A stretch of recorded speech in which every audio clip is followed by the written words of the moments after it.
Ustadz, bagaimana supaya sholat yang kita lakukan itu tidak sekedar hanya gerakan? Terkadang kita ini merasa bahwa sholat yang kita lakukan ini hanya sebatas rutinitas saja. Bagaimana caranya Ustadz agar sholat yang dikerjakan ini benar-benar menjadi pertemuan sejati dengan Allah Subhanahu wa Ta'ala, Ustadz? Kita ini belum bisa merasakan bahwa saat ibadah seakan-akan melihat Allah, Masya Allah ya. Dan kita pun belum bisa merasakan bahwa Allah melihat kita. Kita memang tidak melaksanakan maksiat karena sadar bahwa itu adalah dosa, tapi kehadiran Allah Subhanahu wa Ta'ala dalam diri ini belum terasa, sehingga sholat hanya terasa sebagai gerakan ruku, sujud, dan lain-lain. Mohon pencerahan Ustadz. Jika ada dua makanan yang enak disediakan dan kita nikmati makanan itu, habis makan ini, habis makan nasi dengan ikan yang kita suka, kemudian kita makan mie siram misalnya, Ibu Indah, berarti dua-dua itu kita inginkan. Hanya kalau dua-duanya level cinta kita sama, alhamdulillah.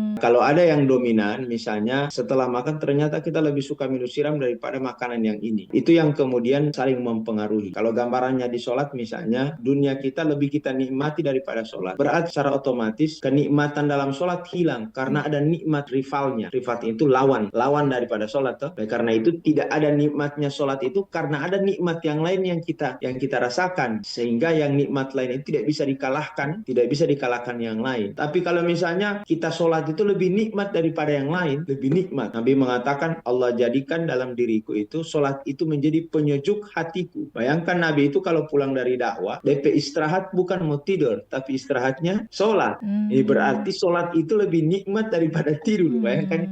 Kalau kita tidak tuh, kalau capek kita tidur. Sementara sholat tidak nikmat lagi karena kita sudah capek.